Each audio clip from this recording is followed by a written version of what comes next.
Olá, senhores, sou o professor Cristiano Colombo e vamos dar então continuidade aqui no nosso estudo de Direito Civil.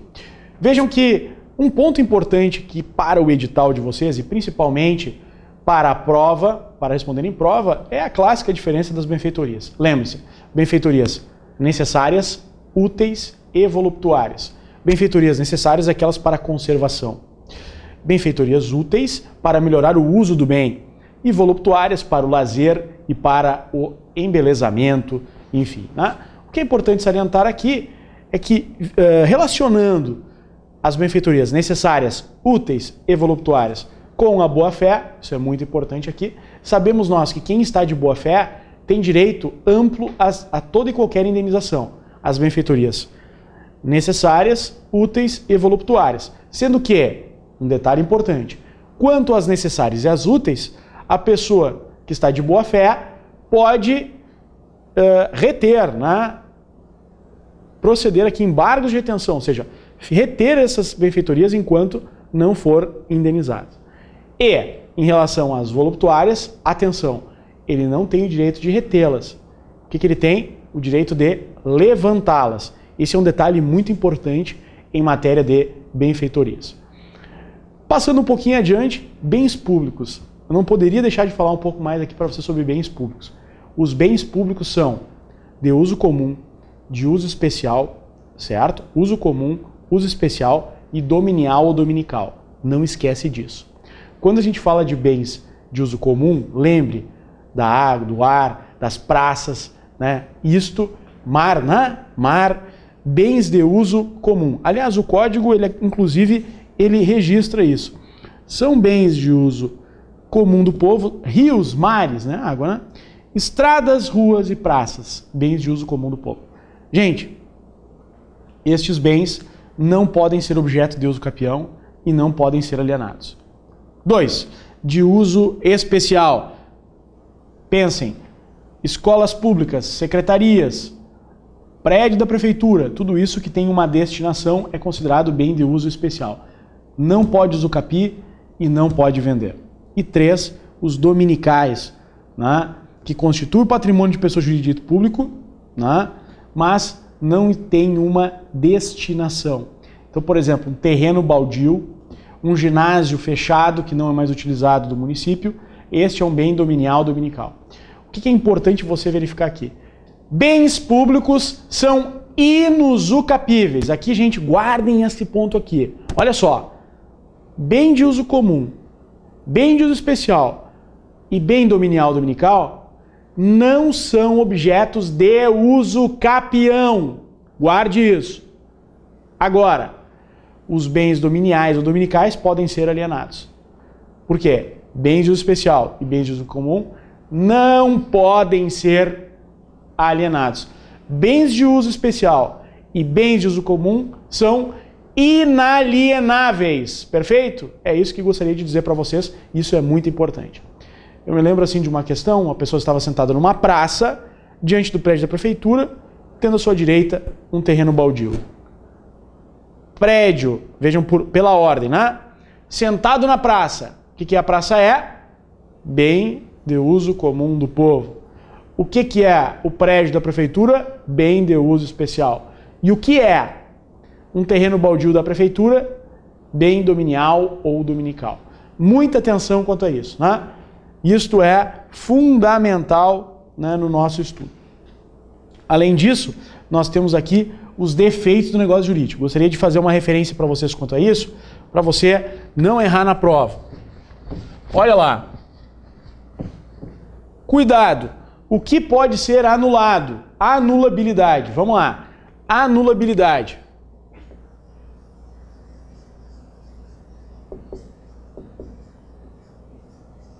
Erro. Dolo. Coação. Lesão. Estado de perigo.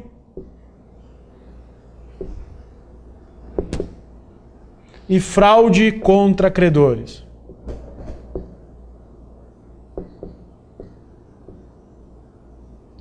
Todos esses são causas de anulabilidade. E nulidade simulação. Muito cuidado com esta figura, a figura da simulação, porque eles buscam aí, na verdade, confundi-los, jogar muitas vezes uma questão dizendo que a simulação é causa de anulabilidade. Não é. Vi várias questões de juiz de direito nos últimos tempos, aí, nas últimas épocas, falando exatamente sobre isso. Que a simulação é causa de anulabilidade. Não! Simulação é causa de nulidade, gente. Está ali. Agora vamos no detalhe aqui. Erro, dolo, coação, lesão, estado de perigo e fraude contra credores. Erro. O erro pode ser substancial quanto ao objeto, quanto à pessoa e ainda também acrescente o erro de direito. Caiu nas últimas provas. Erro de direito é um erro substancial. Dolo. No dolo, há uma terceira pessoa que busca de alguma forma enganar, busca de alguma forma induzir a pessoa a fazer um ato sem ter o conhecimento total do que está fazendo. Então, o induzimento, a presença de uma terceira pessoa é que diferencia o erro do dolo. Então, isso é muito importante. A intenção de prejudicar. Coação. Lembrem, na coação aparece a palavra paciente. Paciente quem é? Quem está sofrendo esta coação. Esta pessoa que sofre a coação acaba agindo, por quê? Porque tem medo de que se faça mal a si ou alguém da sua família ou ainda ao seu patrimônio. Então isso é a coação, causa de anulabilidade. Lesão, duas hipóteses. Primeira, inexperiência. Quando o inexperiente assina um contrato, ele pode aqui estar sofrendo uma lesão, caso haja uma onerosidade excessiva. Além disso, cuidado, necessidade. As duas causas que vão fazer com que exista a lesão. A lesão pode acontecer quando houver inexperiência ou ainda quando houver a questão da necessidade. O estado de perigo vai ser a necessidade de salvar-se ou salvar alguém da sua família. Estado de perigo está vinculado à saúde. Questão, por exemplo, de contratações abusivas em matéria de planos de saúde, cheques calção deixados, toda e qualquer contratação que é feita, de conhecimento da outra parte, exatamente no ambiente de uma cirurgia, de um problema de saúde grave, fazendo que a pessoa acabe por assinar toda e qualquer documentação. Então vejam, estado de perigo. E a fraude contra credores, ponto importantíssimo na nossa matéria, pauliana, também conhecida a ação ou revocatória. A ação, fraude contra credores, pauliana ou revocatória, na hipótese de fraude contra credores, ou você ajuiza uma ação anulatória, pauliana ou revocatória. É o mesmo nome, sinônimos, que significam o quê? A anulação de um negócio, fazendo que um bem que foi doado ou ainda um perdão, ou mesmo que foi vendido com conluio, com conhecimento, com concilium fraudis do comprador, ele retorne ao patrimônio do devedor para responder uma obrigação. Isso é um ponto muito importante também. Nós temos, por exemplo, uma hipótese em que há uma pessoa que deve, ela vai lá e doa os seus bens para os seus filhos para não arcar com essa obrigação. O que acontece? A ação pauliana busca o quê? Não fazer com que esse bem responda pela dívida, mas que ele retorne ao patrimônio. Olha o detalhe. Quem tem uma ação pauliana julgada procedente não fica com o bem para si. Não. Ele primeiro retorna ao patrimônio, retorna ao acervo patrimonial do devedor, para aí, então responder à luz das preferências do crédito nas suas dívidas, sobre suas dívidas. Então, não necessariamente, cuidado com esse ponto aqui. Às vezes tem questões que dizem assim, a ação pauliana julgada procedente faz com que o bem que foi vendido ou doado seja utilizado diretamente para pagar a dívida do autor da ação pauliana. Não necessariamente, porque ela retorna ao acervo patrimonial. É isso que diz o capítulo da ação pauliana, principalmente aí, artigo 165. Anulados os negócios fraudulentos, a vantagem resultante reverterá em proveito do acervo porque você tenha de efetuar o concurso de credores. É muito importante este ponto. Então, assim, senhores, nós verificamos também e falamos sobre as causas de anulabilidade e as causas de nulidade. Lembre que aqui, a anulabilidade, colocamos ainda os relativamente incapazes, e aqui vamos colocar, né, nos termos do artigo 166 do Código Civil, quiserem anotar aí, né? Vamos anotar. 166 e 171 do Código Civil brasileiro. Então eles fazem esta diferença entre causas de anulabilidade e de nulidade. Senhores, aqui também um ponto, ainda dentro dessa linha, o artigo 178 é um ponto importante, que fala dos 4 anos como prazo decadencial para buscar, então, a anulação desses negócios, sendo que todos eles contam, né, da data em que foi assinado o documento, com exceção da coação, que vai contar quando cessar a coação. Então, artigo 178 é um artigo muito importante que fala da anulação dos defeitos do negócio jurídico. E ainda tem um artigo importante aqui, que é aquele que diz o seguinte: olha, gente, quando não tem prazo na lei para anular um negócio, aplicamos por regra o prazo de 2 anos. Então é importante você que está estudando com a gente marcar 178, marcar 179 do Código Civil brasileiro. Indo adiante, gente, vamos agora falar um pouco sobre o direito das obrigações, né? Então, tratando do direito das obrigações, lembrem que nós temos, em regra, aí, alguns direitos obrigacionais e uma classificação bastante importante, né? Bastante importante, que vale a pena a gente fazer referência. Bom, primeira delas, né? Sabemos que as obrigações, elas se dividem, né, em dar, fazer e não fazer. Dar, coisa certa e coisa incerta. Fazer, fungível e infungível. E também não fazer. Diretamente ao ponto, né? Lembrem que a obrigação de dar, ela é coisa certa quando ela se diferencia de todas as demais da mesma espécie. Ela é uma coisa que se diferencia de todas as demais da mesma espécie.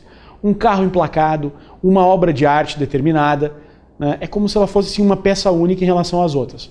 Outro exemplo, né? Um animal, o animal que tem um nome, então, por exemplo, a mimosa, a malhada, a mococa, cada um deles é uma vaca determinada, né?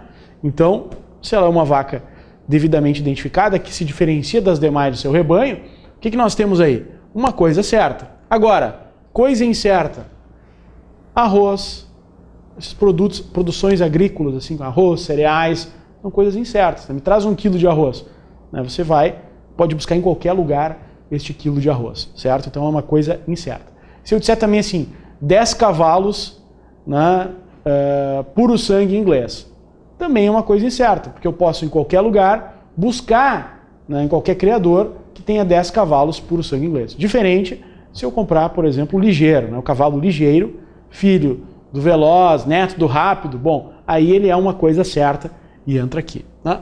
O que é importante salientar? Que quando nós estamos falando de coisa certa, se houver o seu perecimento, e lembra que perecer é desaparecer e deteriorar é avaria parcial, se houver perecimento, extingue a obrigação se não houver culpa. Agora, se houver culpa, o que acontece? Ela vai se converter em perdas e danos e o devedor vai ter que responder por perdas e danos com isso. Isso é muito importante na área das obrigações. Quando há culpa, há perdas e danos. Quando não há culpa, não há perdas e danos. Anote isso. Quando há culpa, existe perdas e danos. Quando não há culpa, não há perdas e danos. Muita atenção quanto a isso, né? Agora, em relação à coisa incerta, como ela não foi escolhida, como ela ainda é incerta, não há como alegar perda ou deterioração. E mais, mesmo que seja por caso fortuito ou força maior. Atenção quanto a isso. Isso é realmente muito importante. Além disso, nós temos as obrigações de fazer, divididas em fungível e infungível. Fungível, o que pode ser substituído. Fungibilidade, o que pode ser substituído. E infungibilidade, o que não pode ser substituído. O que não pode ser substituído. Então vejam, uma mão de obra infungível, como por exemplo, um artista, não pode ser substituído. Se você contratou um show de uma determinada banda, aquela banda tem que vir.